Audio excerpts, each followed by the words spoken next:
जो social media के ताकत से आज तक बाशमूल इंडिया और बांग्लादेश 83 बिछड़े हुए खानदानों को आपस में मिला चुके हैं।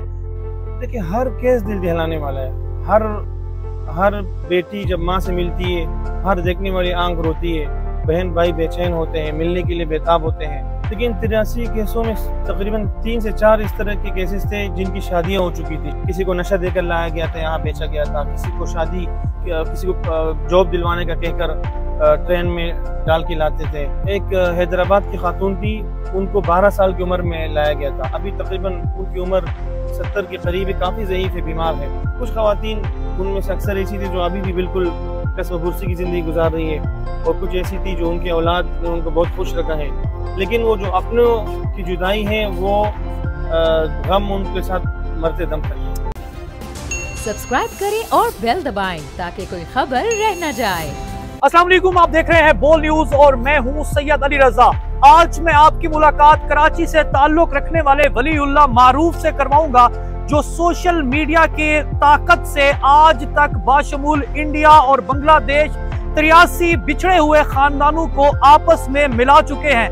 ये सफर कब और कैसे शुरू हुआ, और इस सफर से अब तक ये जितने भी लोगों को अब तक मिलवा चुके हैं, सबसे मुख्तलिफ और मुनफरिद केस किस नौयत का था, और किस तरह ये जब किसी खानदान को मिलवाते थे तो सरहद पार यानी इंडिया और बांग्लादेश भेजते थे। आपके वक्त का बहुत शुक्रिया वलीउल्लाह। इस सफर की शुरुआत कैसे हुई और ये आइडिया कैसे आया कि मैं लोगों को एक दूसरे से मिलवाऊं जो 30-30, 40-40 साल से बिछड़े हुए हैं? सबसे पहले तो आपका बहुत शुक्रिया, आपके चैनल का शुक्रिया कि आपने मुझे इस काबिल समझा।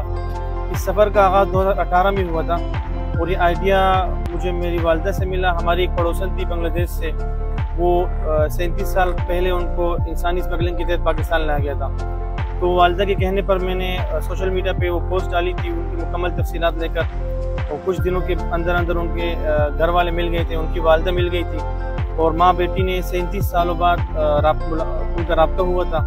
तो फिर जब ये हमने उनको 2 साल बाद वीज़ा हासिल करके बांग्लादेश भेजा था, मीडिया पर ये खबर बहुत ज़्यादा वायरल हुई थी। तो फिर मुल्क भर से इस तरह की ख़वातीन ने रब्ते किए जो बरसों कबल अपने प्यारों से बिछड़ चुके। तो इस तरह के जो केसेस आपको देखने में मिलते हैं, लोगों का रिस्पॉन्ड क्या होता है? लोग फिर किस तरह हेल्पिंग हैंड बनते हैं इनको यकीनी बनाने के लिए कि जब आप पोस्ट सोशल मीडिया पे लगाते हैं तो फिर वो वायरल होती है, वो सरहद पार भी जाती है, वो पाकिस्तान में भी वायरल होती है? देखिए, हर इंसान माँ बाप बहन भाइयों वाला है। जब वो किसी इंसान के बारे में सोचते हैं कि वो अपनी माँ अपनी बहन से भाइयों से 40 साल 50 सालों से उनका राब्ता मुनक़ता है और वो बिछड़ चुके हैं, तो फिर हर इंसान के जज्बा होते हैं कि वो उस पोस्ट को ज़्यादा से ज़्यादा शेयर करे, लोगों तक हमारी बात पहुंचाएं और उनको तलाश करने में मदद करें। तो जब इस तरह की हमारा पहली खातून को हमने मिलवाया था, तो बांग्लादेश से हमारी एक टीम बनी है, 6-7 अफराद हैं। तो अल्हम्दुलिल्लाह अभी एक दिन के अंदर 50 सालों से बिछड़े खानदान मिल जाते हैं। हाय हाय हाय हाय। और इसी तरह कौन कौन से मुल्क में टीम है, कौन कौन से शहरों से लोग जुड़े हुए हैं? टीम सिर्फ और सिर्फ बांग्लादेश की जी, बाकी अब तक सबसे ज्यादा आप समझते दिल दहला देने वाला जो केस था वो कौन सा? देखिए, हर केस दिल दहलाने वाला है। हर बेटी जब माँ से मिलती है, हर देखने वाली आंख रोती है, बहन भाई बेचैन होते हैं, मिलने के लिए बेताब होते हैं। आप जिस केस को उठा के देखेंगे, अगर एक बच्चा 1 महीने तक भी माँ बाप से गुम होता है तो वो खुद अपने आप में एक बहुत दिल दहलाने वाला वाक़या होता है। और ये तो 1 महीने क्या, ये तो 50 साल 40 साल 45 सालों बाद मिल रहे हैं। वली भाई, ये जो सारे केसेस थे, इन तमाम केसेस में 83 लोगों को आप अब तक मिला चुके हैं। इन 83 केसेस में कितने लोग ऐसे थे जो इंसानी स्मगलिंग का शिकार होकर यूं बिछड़े? कितने लोग ऐसे थे जो अगवा हुए और फिर मुख्तलिफ और जगहों पर गए और उनकी फिर ह्यूमन वायलेशन के बाद फिर वो अब तक उनको मिले? लेकिन 83 केसों में तकरीबन 3 से 4 इस तरह के केसेस थे जिनकी शादियां हो चुकी थी। शादी के बाद फिर बांग्लादेश तकसीम होने के बाद उनका राब्ता मुनक़ता हुआ था। बाकी तकरीबन तमाम केसेस इंसानी स्मगलिंग थे। उनको किसी को नशा देकर लाया गया था, यहाँ बेचा गया था। किसी को जॉब दिलवाने का कहकर ट्रेन में डाल के लाते थे, और ये बाकायदा एक सरगर्म माफिया थे, स्मगलर थे। वो एक मतलब शहर में और बॉर्डर से बेच के ख़वातीन को मुख्तलिफ ममालिक बेचते हैं। और ये जो आपने कहा कि बेचते हैं, तो कि कोई सुराग लगा, किसी खातून ने, किसी बंदे ने अपनी कहानी शेयर की कि हम कितने पैसों में बिके और फिर हम उस जगह से भाग के आए?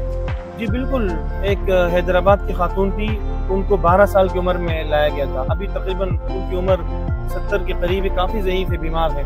उन्होंने कहा मैं बच्ची थी तो उन्होंने मुझे कुछ मतलब 1 साल तक रखा, खूब खाना अच्छी तरह खाना खिलाया कि ये जल्दी बड़ी हो, जैसे कोई बकरी जानवर वगैरह पालते हैं। तो कहा कि मुझे उन लोगों ने जानवर की तरह पाला, मुझे खूब खिलाते थे कि जल्दी मैं बड़ी हो जाऊँ। फिर जब लोग आए, बोली लगी मेरी, तो मुझे घुमा फिरा के कहते थे देखिए ये लड़की बिल्कुल ठीक है। तो फिर 15,000 रुपये में उसको बेचा था उन्होंने उस टाइम पे, यानी आज से 40-50 45 साल पहले का केस था। 45 साल पहले उसको 15,000 में बेचा था। और जो उनके शोहर थे वो भी काफी ज़ईफ थे, उन्होंने खुद कहा हमें कोई रिश्ता नहीं मिला था, मतलब हमारी बहन नहीं थी कि हम वट्टा सट्टा करते, मुझे कोई रिश्ता देने को तैयार नहीं था, तो मैंने जाकर खरीद लिया। फिर वो उसको आपने फिर उसके खानदान से मिलवाया? हाँ जी। उसके शौहर ने आपको कहा कि इस तरह पोस्ट लगाएं? मेरी बेटी ने मुझसे रब्ता किया। इनकी ये खवातीन, इनकी यहाँ पर बच्चे हैं, बच्चों की शादियाँ हो चुकी हैं और यहाँ उनकी दूसरी नस्ल है, किसी की पहली नस्ल है। तो अब तो ये यहाँ पर खुश है, अपने घर है उनके, किसी की तो अपनी जायदाद भी है। कुछ खवातीन उनमें से अक्सर ऐसी थी जो अभी भी बिल्कुल कसम-बुर्सी की ज़िंदगी गुजार रही है, और कुछ ऐसी थी जो उनके औलाद ने उनको बहुत खुश रखा है। लेकिन वो जो अपनों की जुदाई है वो गम उनके साथ मरते दम तक। हाय वली भाई, इन तमाम के तमाम केसेस में कोई केस आप ऐसा समझते हो, आप कहते हो यार इस केस ने तो मुझे रुला के रखा है?